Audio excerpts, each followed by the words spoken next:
And we look at Amos. Amos was actually a farmer, and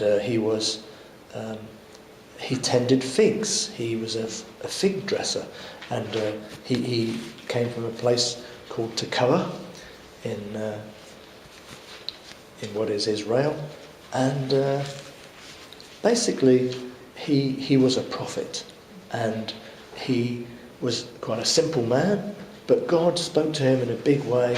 And so although he was just a farmer, he had to go into the marketplace and in the main city and proclaim what God was saying to him. And as a prophet, he came with a great deal of difficult messages for the people. And he was basically a prophet who was warning the people. So he was telling them about judgments that was going to come on them if they didn't sort themselves out and if they didn't honour God. So he spoke of the day of the Lord. He spoke of God coming to save us. He spoke of him coming as our king. And basically his message is, you think you're safe? Do you really think you're safe? Because again, he was talking to what was, in effect, God's people. And God has always kept a kind of remnant for himself. So even though things have happened to God's people right down through the ages, God has kept this remnant for himself. And so Amos comes with this message from God. It says, woe to you who desire the day of the Lord. There you all are. Talking about, it would be great when the Lord comes, when the Lord rescues, when Messiah comes, when God comes in his glory, he's going to come and save us. And Amos says, woe to you who desire the day of the Lord. If you think you're standing on safe ground just because you happen to be in the group that is called the children of God, that's not enough. Just to be in that group that have the name, that come under that group of Israel, that come under that group of church today. He said just being in church, just being a church goer, being identified with the church. Do you think that's going to save you? He says, woe to you who desire the day of the Lord. For what good is the day of the Lord to you? It will be darkness and not light. It will be as if a man fled from a lion and a bear met him. Fled from a lion thinking he's safe, and suddenly he's face to face with a bear. Oh my goodness. What a situation. Or that he just goes into his house, because it's a safe place to be, isn't it? When we go into our home, we think, that's safe. Go into a house. That's safe, and you put your hand on the wall and you rest your hand on the wall, and suddenly you get bitten by a serpent, which should be outside. So, you think you're safe, you think everything's okay. He says, no, think again. He said, is not the day of the Lord darkness and not light? Is it not very dark with no brightness in it? Because, why? Because he says, I despise your feast days. I don't savour your sacred assemblies. And though you offer me burnt offerings on your grain offerings, I will not accept them. Nor will I regard your fattened peace offerings. Take away from me the noise of your songs. Don't be singing songs of worship to me, church, when you're going in the opposite direction and you're sitting on the fence, church. I would rather you were hot or cold, but you're lukewarm and I want to spit you out of my mouth, it says in Revelation when he talks to the church. That's the same thing, really.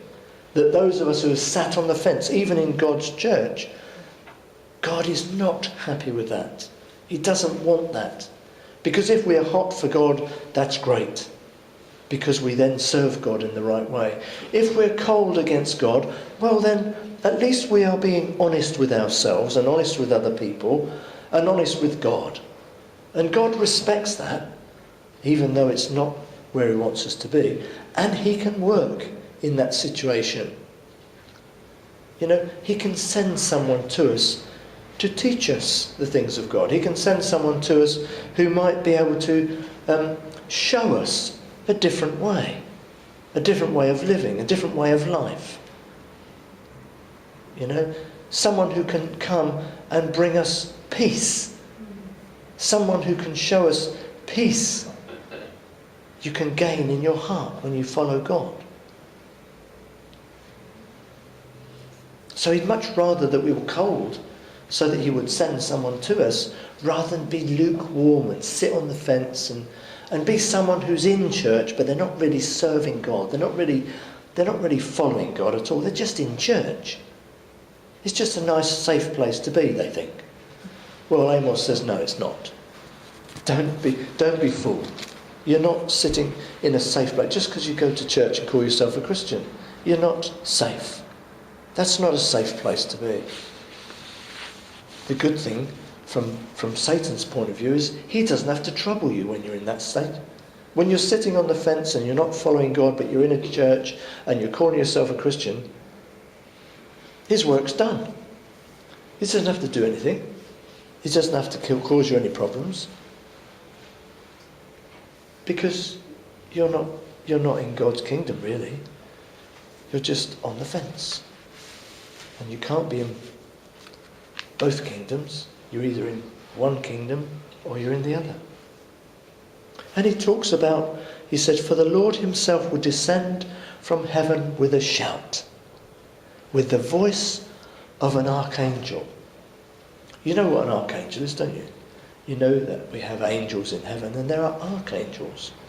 We know that there was Michael, there was Gabriel, and there was Lucifer. These are the archangels that were in heaven.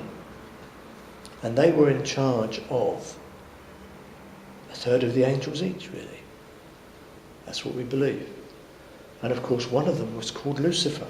There was Michael, the warrior angel. He fights for us as Christians. There was Gabriel, and I've heard songs about, come blow your horn, Gabriel.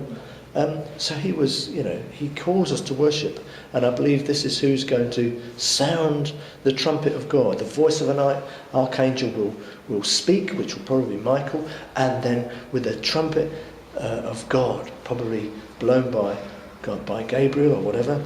And then there, of course, is Lucifer, who was, his name meant light bearer. He was an angel of light. Satan, that's why he comes in a very deceptive way. He doesn't come in the front door, he always comes in the back door. People think they're serving God sometimes, and especially when they talk about the light and brightness and so on, and quite often they're actually under Satan's control, really. So sorry, we're in Thessalonians now, in case I didn't mention it, but in 1 Thessalonians chapter 4, verse 13 to 18, the apostle says, I do not want you to be ignorant, brethren, concerning those who've fallen asleep, lest you sorrow as others who have no hope. So the apostle is actually saying that for people who have no hope, then they're going to have a situation where people who die, they have actually died. There is no hope for them, and that's it. Whereas as Christians, we do have hope, and we believe that when people die in Christ, the people who are saved, effectively, that they are part of God's true kingdom, that they are really people who are following God and made a commitment to God and trust God for their salvation, that they will just fall asleep when they die.